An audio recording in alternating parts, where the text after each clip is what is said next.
A very good morning to you all, my dear students. In today's class, we are going to discuss our second unit. Okay, so what do you mean by execution of decree? In this unit, we have to deal with some particular topics like okay, execution by which decree may be executed, and the payment under the decree, the application for execution, the mode of execution, and question to be determined by the executing court. Okay, so previous year में इन topic से क्या question पूछे गए हैं वो हम देख लेंगे. What do you mean by execution of decree, and which court can execute the decree? The second question is define execution. What do you mean by payment under the decree? And last is question can be determined by the executing court. In 2014, modes of execution was asked, and what properties are exempted from the attachment and execution of a decree. What are the questions which can be determined by execution? And decree holder, what do you mean by decree holder? And draft and application for execution of decree. Again, modes of execution, deferred provision under CPC, who is pleader. Okay, सो आज की class में हम question number 1 से start करेंगे. What do you mean by execution of a decree? Which court can execute the decree? Okay, the answer shall contain following important points. जो execution कराया जाएगा decree का जब भी, तो किन पॉइंट्स को हम अपने आंसर मेंशन कर सकेंगे, किन पॉइंट्स को लिखेंगे. Execution means the process of for enforcing और giving effect to the judgement to the court. The principle governing execution of decrees and order dealt with in section 36 to 74, and order 21 of the code contained 106 rules. तो जो execution है वो क्या है? एक process है for the enforcing of giving effect to the judgment by the court, and the principle governing the execution of decrees and order dealt with in section 36 to 74. जो sections हैं, relevant section for the purpose of execution of a decree, वो 36 to 74 provided हैं under the code, and order 21 of the code which contains 106 rules relating to execution of a decree. Second is code passing a decree under section 37, and section 37 defines the expression court which passed a decree. And the third is codes by which decrees may be executed. Section 38 provides about it. What code by which a decree may be executed, and the transfer of decree for execution under section 39 to 42 and rule 3 to 9. Okay, so let us start. The term execution has not been defined in the code, and the execution means the process for enforcing or giving effect to the judgment of the court. And in other words, execution is the enforcement of decrees and order by the process of the court so as to enable the decree holder to realize the fruit of the decree. So what is the decree? Decree is the fruit of judgment or order holded by a decree holder. The realization of decree is the realization of judgment is known as the decree, and by which process it can be executed. So the execution can be made by the enforcement of a decree and order by the process of the court. Okay, the principle governing execution of decrees and orders are dealt in section 36 to 72, which are substantive nature in law, substantive nature law, and order 21 of the code contains 106 rules which are procedural part of the provision. Okay, and section 38 of the code enacts that a decree may be executed either by the court which passed it or by the court to which it is sent for the execution. And section 37 defines the expression code which passed a decree, while section 39 to 45 provides for the transfer of execution of a decree by the court which passed the decree to another court, and it also lays down the conditions for such transfer and also deal with the powers of the executing court, and all these sections therefore need to be read together. So, the relevant provisions are section 38 of the code, which enacts that the decree may be executed either by the court which passed it or by the court to which it is sent for the execution purpose. What is section 37? 37 actually defines the expression court which passed a decree, and while section 39 to 45 provides for the transfer for execution of a decree by the court which passed the decree to another court and lays down the conditions for the such transfer and also deal with the powers of the executing court. All these conditions therefore need to be read together. So these provisions are interconnected to each other, and such provisions should be dealt together. Okay, in reference to the execution of a decree. Court which passing a decree under section 37. Section 37 defines the expression court which passed a decree, and the section enlarges the scope of the expression court which passed a decree with the object of giving greater facilities to a decree holder to realize the fruits of the decree passed in his favor. The following court fall within the said expression. Which courts they are? For court of first instance, which actually passed the decree. The second is court of first instance in case of appellate decrees.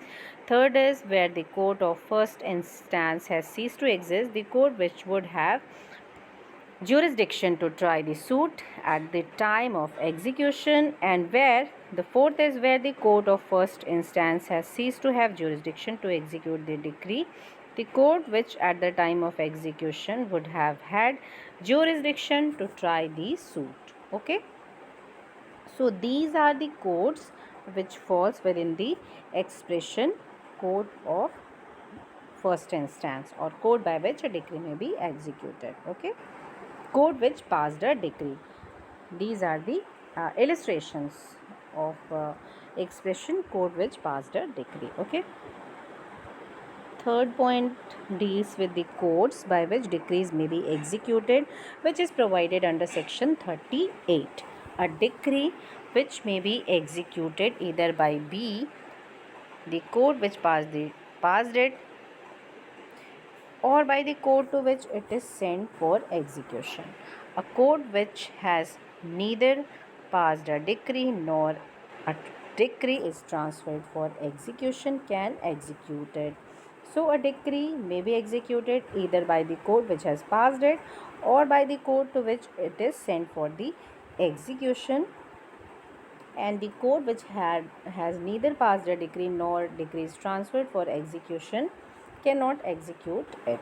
Okay, so section 38 provides about the courts which passed a decree, which may execute a decree, and where the court of first instance, students, and where the court of first instance has ceased to exist or ceased to have jurisdiction to execute the decree, can be executed by the court which at the time of making the execution application would have jurisdiction in the manner.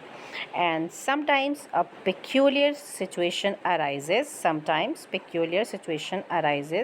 Suppose court A passed a decree and thereafter a part of the area within the jurisdiction of court A is transferred to B.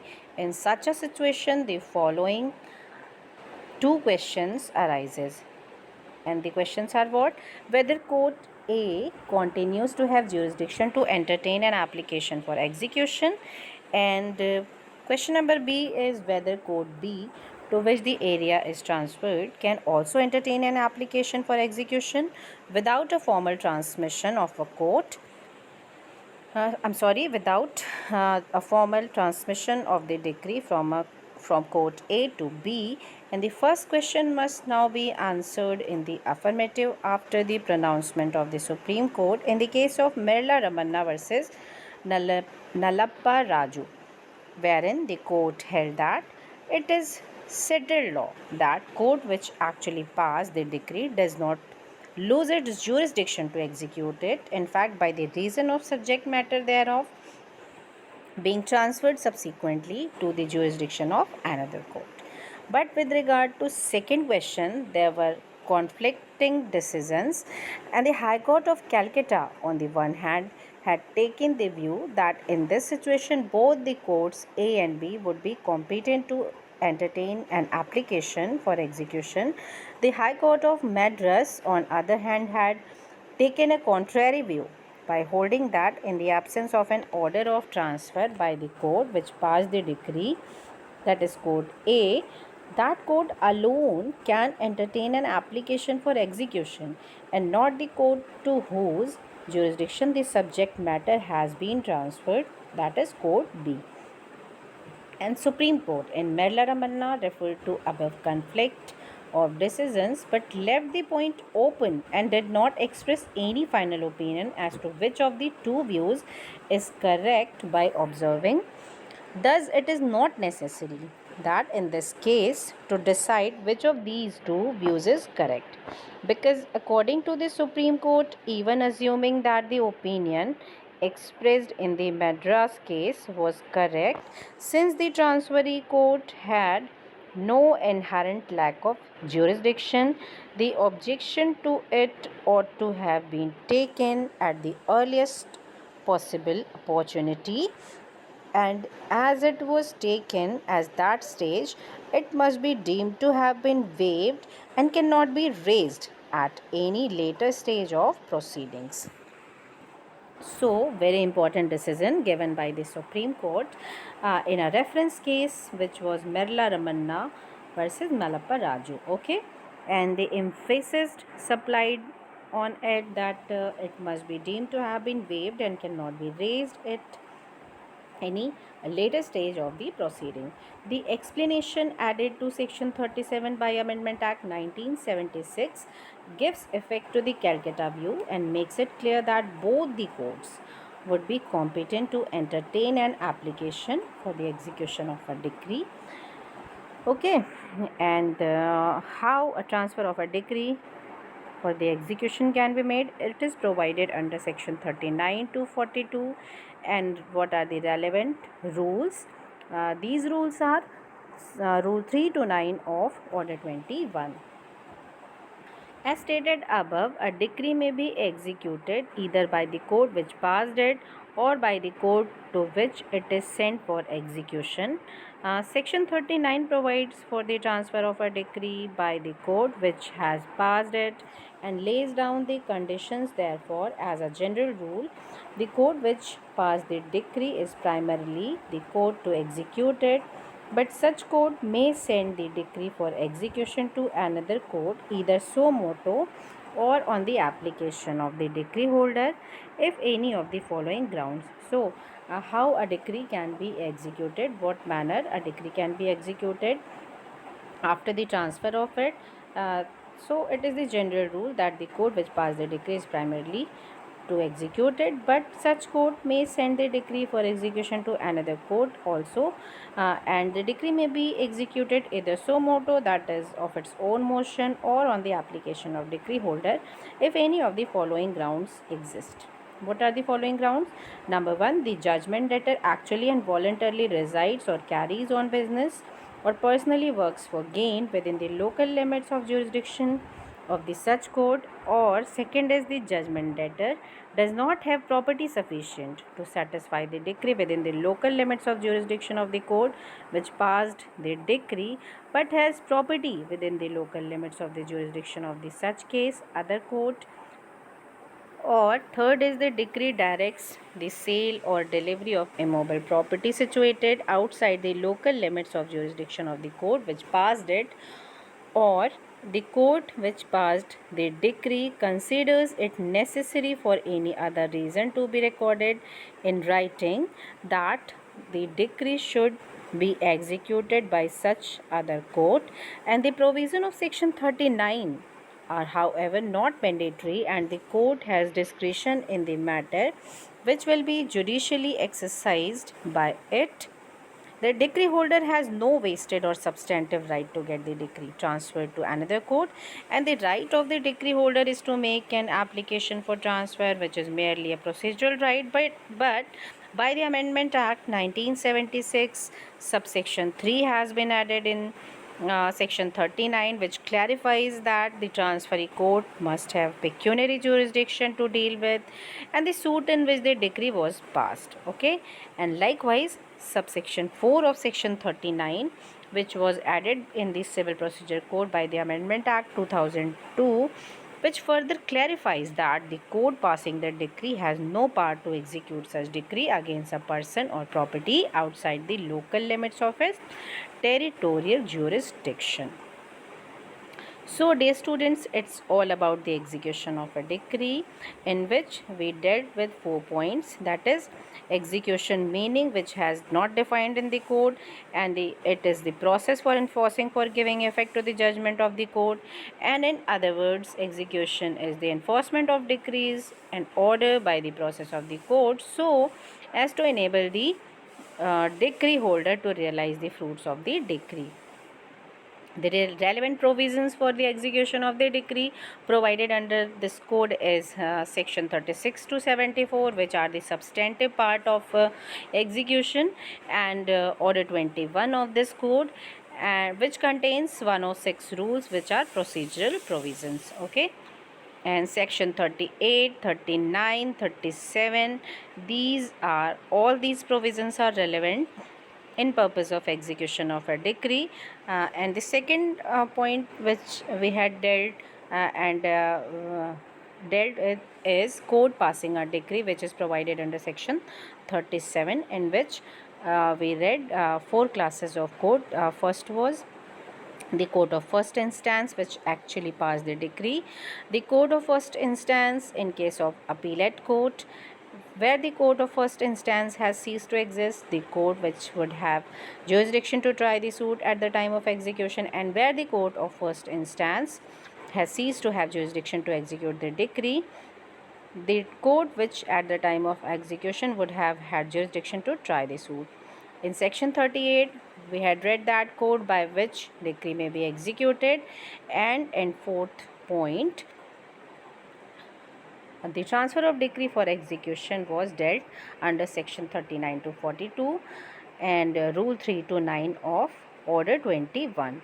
So it's all about the execution of a decree, meaning of execution, code by which a decree may be executed, code which is passing a decree, and last is transfer of a decree for the execution and how it can be made, what is the manner for the transfer of a decree. So I hope, dear students, you all were getting my point. Thank you for watching my video.